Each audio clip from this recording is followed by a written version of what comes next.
안녕하세요. 밀리터리 미니어처 매니아 3M입니다. 아직도 해병대 상륙 골격 헬기 사업의 최종 기종 선정은 진행 중입니다. 아마도 가장 가능성이 높은 후보는 카이의 마리논을 개조한 상륙 공격형 헬기입니다. 2022년 2월 카이 내부 사보에는 46개월이면 개발할 수 있다는 이야기가 떠 있는데요. 공격 헬기를 개발할 수 있으면 국산 공격 헬기를 쓰는 것이 최적이라고 생각을 합니다.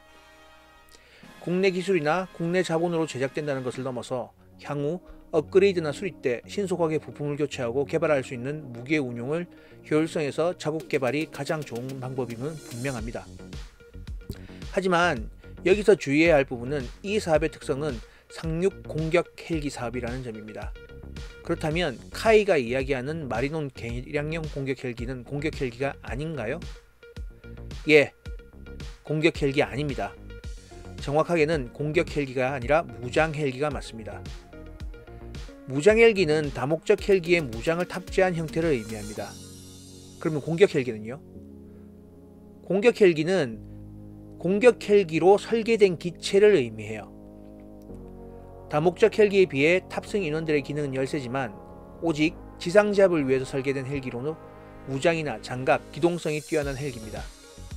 기본적으로 설계 자체가 다른 헬기라는 말입니다. 그럼 무장 헬기는 어떤 특성을 가져야 할까요?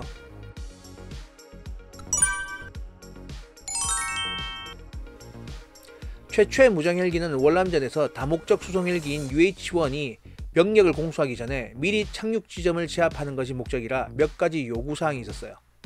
첫 번째, 속도가 빨라야 됩니다. 본대를 호위하면서 날아가다가도 착륙 전에 본대보다 먼저 가서 지역 제압을 하고 있어야 하고, 이를 위해서는 1.5배 정도의 속도를 가져야 하죠. 그리고 수송용 다목적 헬기보다는 다양한 무기 운용 체계를 보유하고 있어야 하고, 단순한 다양한 무장뿐만 아니라 야간 정밀 조준 전투 능력 등의 기능이 탑재되어야 되죠. 두 번째, 지상 공격에 생존하기 위한 방어력이 있어야 됩니다. 물론 전차처럼 전면에 대구경탄을 맞아도 버텨낼 수 있는 정도가 아니라 지상 목표물 대비 고속으로 움직이는 헬기를 조준할 수 있는 소규경탄에는 버텨낼 수 있는 장갑이 필요한 거죠. 세 번째, 높은 기동성이 요구됩니다. 기동성이야 높으면 무조건 좋겠지만 원거리 이동을 목적으로 하는 수송 헬기와 대공 무기를 대상으로 전투를 벌여야 하는 공격 헬기의 기동성은 같을 수가 없어요. 공격 헬기의 특성상 고고도에서 고속으로 움직이면서 적의 공격을 피하는 것이 아니라 저고도에서 지형 지물을 엄폐물로 삼아 신속하게 기동해야 하는 공격 헬기는 상승력 및 속도가 우수해야 합니다. 네 번째, 해수에 대한 방염 처리가 되어 있어야 됩니다. 해병대 헬기가 운용되는 공간은 지상 기지일 리가 없죠. 그렇다면 해병대가 육군 헬기하고 비슷하면 안 되는 겁니다. 해병대 헬기는 상륙하면서 상륙 해병대와 함께 이동을 해야 하고 잦은 염분의 오염에 버틸 수 있어야 됩니다. 다섯 번째, 유지 보수가 간단해야 합니다. 안정적인 시설에 병참 지원이 되는 지상기지에 비해서 상륙함 내부는 위치도, 장비도 열악할 수밖에 없어요. 이런 상황에서 육상기지보다 더 빠르게 정비되고 출적격 준비를 마쳐야 하는 특성상 유지 보수의 편의성이 커야 됩니다. 그렇다면 마리논 무장 헬기는요? 처음부터 사업 자체의 방향성이 틀린 겁니다. 이건 공격 헬기 사업이에요. 무장형 헬기 사업이 아니란 말이죠. 처음부터 사업 자체의 목적이 맞지 않아요. 해병대 상륙 시에는 언제나 공격 헬기가 동반이 됩니다. 그럼 우리는 왜 없이 지냈을까요?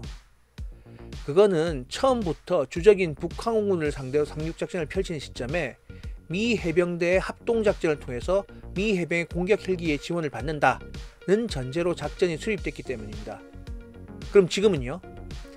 미군이 전체적인 교리를 변경하면서 미군의 공격 헬기를 퇴역시키고 있어요. 미군의 상륙 거점 확보 등의 임무를 우방이 맡기면서 상륙부대의 업무 및 작전 수행에 적지 않은 부분을 우방국의 군대가 직접 맡게 된 거죠.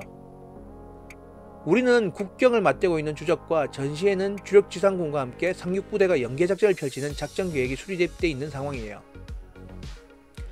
이 작전 계획이 변경되지 않는다면 한국 해병대는 미군의 전문 공격 헬기가 없어진 상황에서 제한적인 기능의 무장형 헬기가 지원을 받으면서 상륙작전을 해내야 하는 걸 의미해요.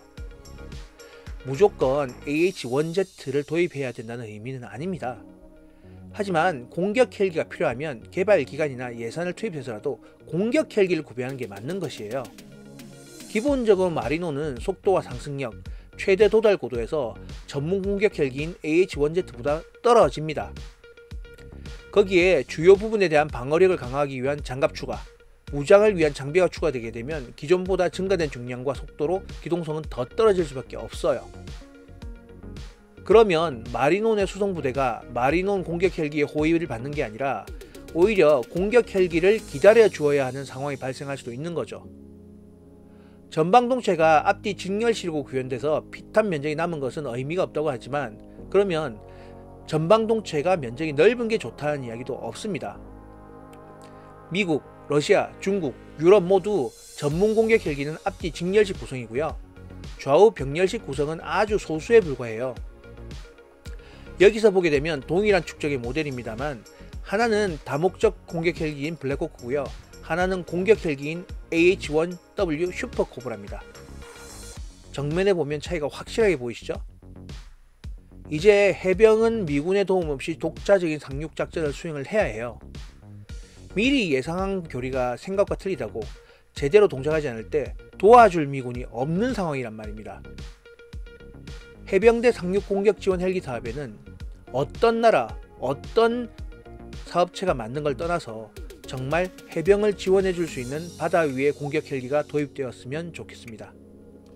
오늘은 해병대 상륙 공격 헬기 사업의 후보인 무장 헬기와 공격 헬기에 대해서 알아보았는데요. 영상이 마음에 드셨다면 구독, 좋아요 부탁드립니다.